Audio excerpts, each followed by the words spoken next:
Okay. Good morning. On Monday, St. Louis County and the city will begin a slow and gradual process of reopening some of our businesses that were closed during the stay-at-home orders. This will be a balance between getting our economy going and protecting our residents and our employees of some of these businesses. It's a delicate balance, but it's one that I think is appropriate. We've made this decision based on the data from our pandemic task force, from our hospital systems, and from our public health officials. Meanwhile we'll continue to be getting more tests in St. Louis County, and we'll be doing much more testing. We will soon be able to make sure everyone who has symptoms, regardless of health history, can have a test in St. Louis County, and we will begin testing asymptomatic individuals in high-risk populations. Earlier this week, we talked about some of our efforts in nursing homes, which really is a high-risk population that we're paying a great deal of attention to. I'm often asked, will this reopening, a gradual and slow and cautious reopening, lead to a spike in cases? I don't expect a spike, but I do expect a bump. We will be doing much more testing, and with more testing, testing groups of people like those without symptoms, we will see more cases. We also will have more people moving about St. Louis County, and the risk of transmission is also higher. But I do also believe that people in St. Louis County have become more comfortable with social distancing, with wearing a mask, and avoiding large crowds. This is what's allowed us to be where we are today, with a dramatic reduction of the cases in our community and the rate of cases in our community, and put us in the position to have a conversation about reopening. On April 28th, we reopened 33 of our parks. On Monday, we're going to reopen 21 more. We will still keep our restrooms closed, our courts, other indoor park facilities, and we will continue to maintain social distancing, which has allowed us to keep our parks moving in the right direction. You have heard me say before, and I'll say it again, this is three crises. This is a public health crisis, a humanitarian crisis, and an economic crisis. So what I've done to protect and to help our 30,000 businesses in St. Louis County is to create an economic rescue team by executive order. I specifically asked the economic rescue team to provide me with input on economic issues for workers and businesses related to the COVID-19 pandemic. This means that they will be the eyes and ears of my administration during this recovery. They're designed to play an important role in the economic recovery and to make sure we have the proper environment for our businesses as they begin to come back online and to grow. The Economic Rescue Team will have a steering committee, and this will be of 5 individuals, and there will be subcommittees as well. The steering committee will be chaired by Rick Stevens, who is president of Christian Hospital. Also on the steering committee will be Frank Jacobs, the president of, or the business manager of IBW Local 1. Vita Jeffries, who is the executive director of the St. Louis Black Chamber of Commerce.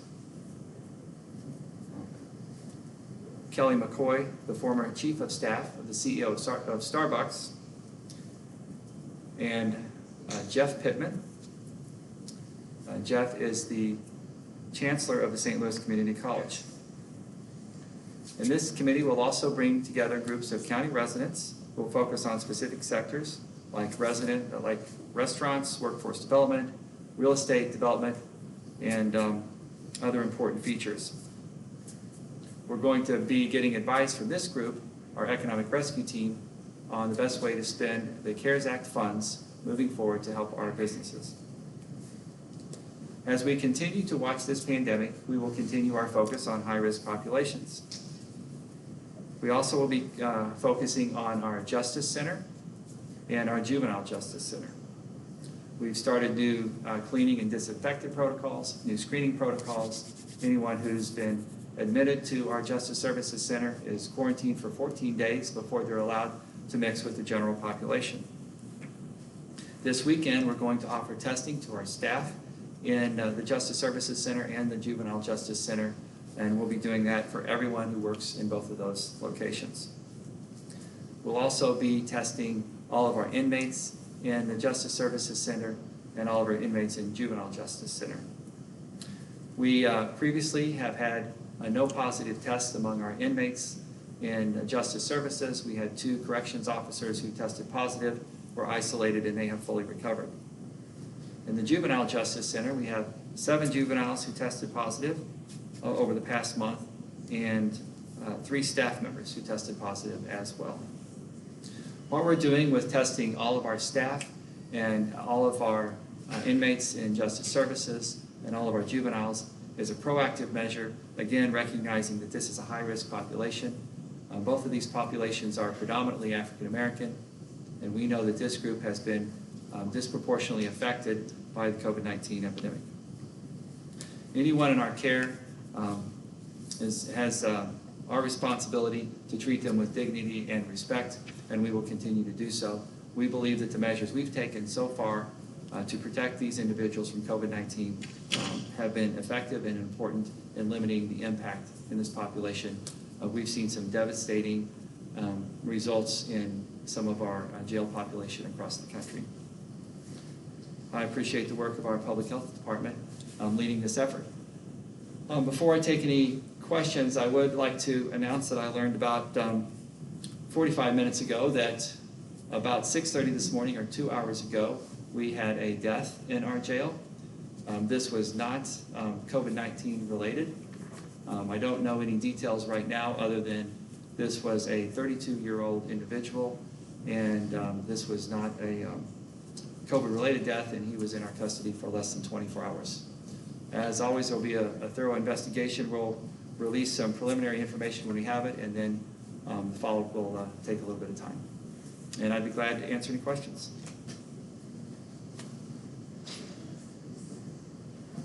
Yep. Has St. Louis County Cares dedicated any of the CARES Act money to help the city of St. Louis stop the spread of infection in the city? Well, we have the St. Louis County Cares funds. Generally, we are required to make sure they're spent within our jurisdiction. Although we're cooperating with several regional efforts, our humanitarian relief is coordinated regionally. Our public health departments work regionally. So I'm sure there's some overlap in resources, but as a general rule, the requirements from the federal government are that the funds that were given directly to St. Louis County should be spent within St. Louis County. But so many of our efforts are cooperative, so it's very difficult to parse that precisely. Just follow up. I mean, there are reports that the city has between 10 and 15 contact tracers when the national standard would be that they should have up to 90. There are small counties, everywhere in the country that have 20 to 30,000 people that have a larger contact tracing base that the city has.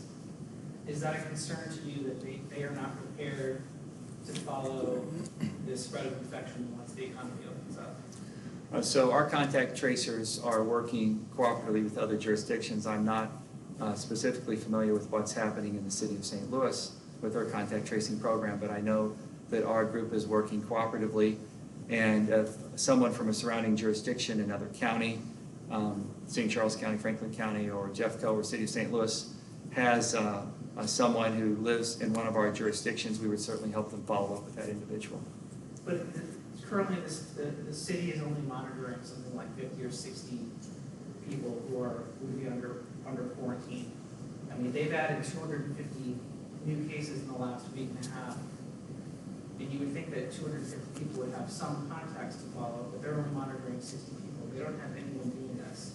So that seems to me to be a concern that would be, those cases, the people who are not being monitored live in our region and could definitely add to the spread of infection. Did you know about that? Are you? I'm not familiar with all of the details of the City of St. Louis contact tracing program. I know that they have contact tracers that are working. I am familiar with what's happening in St. Louis County, and we're working very vigorously to set up our contact tracing program. I would expect that the city of St. Louis would have a responsible program as well. I just don't know the details of it. Has the city asked the county for help with this at all? I don't know about that. I know that we work very cooperatively with the city of St. Louis Public Health Department on many issues, procedures, protocols. Our business guidelines were developed cooperatively through our business leaders, and we will continue to do that. And if they need help with contact tracing, I'm sure our public health department would lend a hand. But I don't know the details of that specific relationship. How many people are working on contact tracing in the city right now? I'm sorry, in the county right now. I know that there's a request to hire 100, but I know that would take some time. So how many do you have? We're onboarding, so the hiring is part of the challenge. We have 800 applications, and our first cohort that we're hiring was targeted to be 100. We had at least 70 volunteers working at one point. The rate limiting step is the training, and there's online training that's pretty extensive, and they train 10 new people a day. And since I first began talking about this, I know they've been training 10 new people a day. I don't know the exact number now. If we've gotten up to 100, we're probably pretty close to that, plus the 70 volunteers. Do you have any updates on bars, specifically in the county, potentially being able to reopen since they are opening in the city on Monday? When I had talked to the owner of ITAP earlier in the week, they have said they don't have any locations in the county. They have one in Columbia where bars aren't open, and just had expressed some frustration that things can't really be merit-based. Understandably, you guys don't have the staff to go inspect every business. But for these businesses that feel confident that they can abide by the safety protocols, when are they going to be able to open? Well, we're going to be watching that closely. I think the bars will be included in our next step. We'll watch the testing numbers over the next couple of weeks. We'll watch hospital admissions and all those things we track. And as long as we see appropriate social distancing measures, we're going to be working very closely with bars and other businesses that weren't in the group that's reopening on Monday to help them establish the right protocols and move forward. We're sensitive to that issue as well. St. Louis County has been particularly hard hit. Would gyms be potentially included in that? I've seen a lot of different petitions going around about smaller gyms feeling like they can abide by the safety rules. Yeah, we'll be working with the gyms to first develop standards that we think can be safe. We know that gyms across the country are considered higher risk for transmission of COVID-19, and that's why they are generally not included in the first round in a lot of places that haven't been included in ours. But we're sensitive to their needs. These are good people who are in a tough spot, and we want to help them be successful. We've been contacted by some gym owners, and we're going to work with them to create some protocols so we can move forward. We've heard that police departments have to purchase PPEs from the county. Is that true, and why is the administration? The police department? Police departments who get PPEs from St. Louis County have to purchase them from the county. Yeah, so there are contracts through FEMA that regulate PPE, and as we move forward, we've had some requests about allowing them to not have to purchase those, and that's something we can consider under the CARES Act. No one's requested that yet that I know of, but that's managed through our Emergency Response Center, and which is actually run by, that piece is run by the County Police Department. We have a good cooperative relationship with our police services, with our fire services, and if they need relief from their current contracts, that's a reasonable thing to ask for and to consider. Right now, CARES has been focused on the public health response and on testing and contact tracing and humanitarian relief and buying food. We haven't been focused on revisiting some of those contracts. Most importantly, we were focused on getting PPE in the hands of police officers and first responders.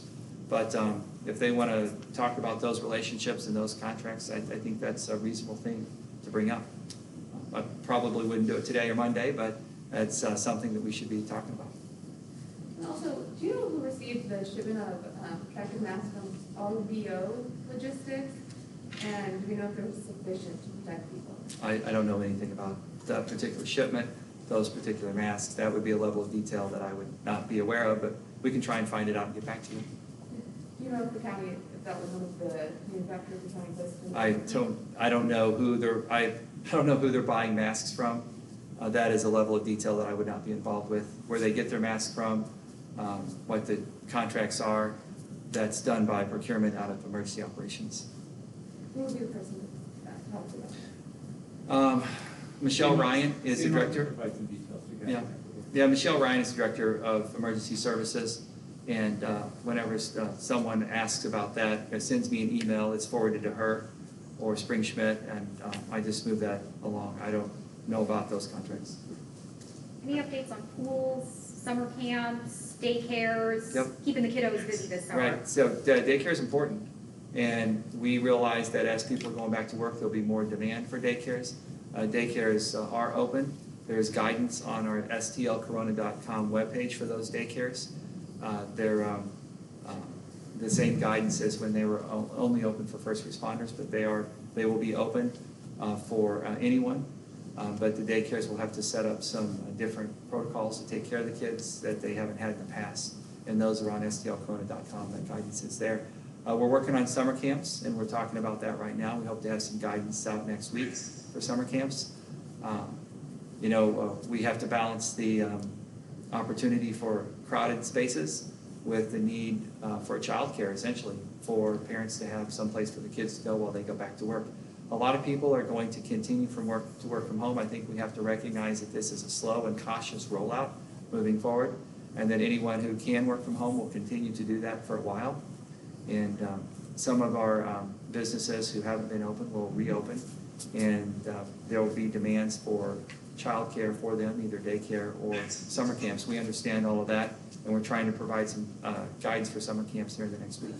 Pools too, for parents who might Pools be are a little more crazy. challenging. We don't have good data on pools. Every presentation that I've reviewed, public health presentation that I've reviewed for pools has had a big question mark about how to manage them safely, because we don't necessarily understand how this virus works, and we don't understand how the pools are going to be safe.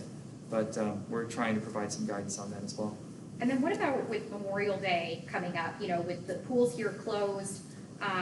It's typically a big time when a lot of people travel to the Lake of the Ozarks, and I was shocked to see that it looks like all of the pools are open there, all of the Memorial Day celebrations are going on, and people are planning to go there. So, what do you want to say to those people? And it's also difficult for everyone following the rules here if a bunch of people were going to go to the lake and then we wind up in a worse situation.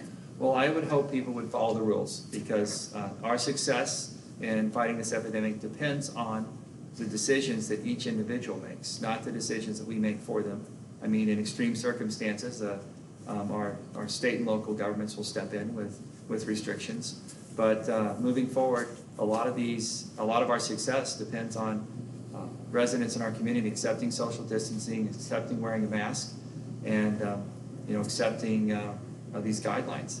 And we hope that people will continue to honor the crowd restrictions. That's what will limit the spread of this virus in our community. Crowd restrictions here, or crowd restrictions when they travel elsewhere.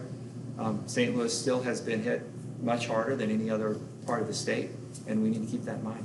What would you say to someone who says, I'm going to go to the lake on Memorial Day, I have a boat, but I plan on going to the bars there?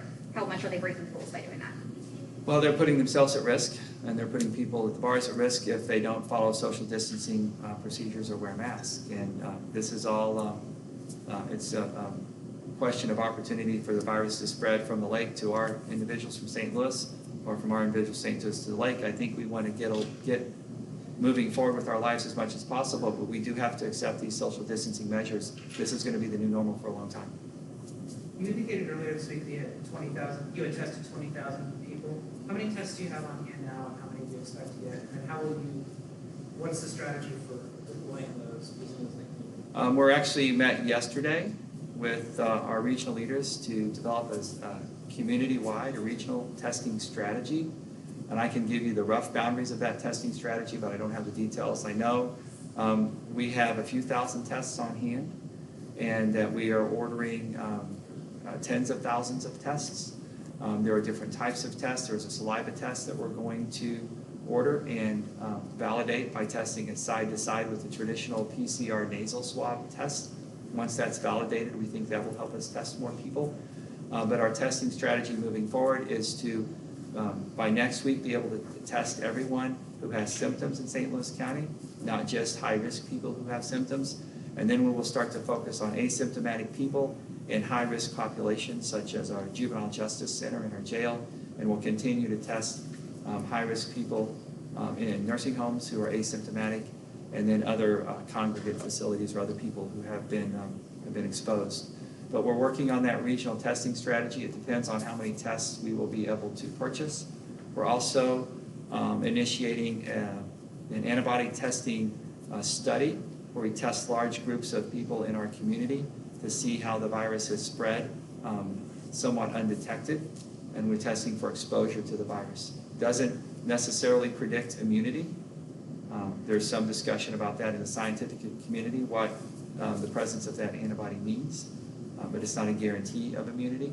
But that test does give us an idea of how it's spread throughout the community. So we're putting together our whole regional testing strategy. We have more tests than we had in the past, and we're going to continue to order them as aggressively as possible.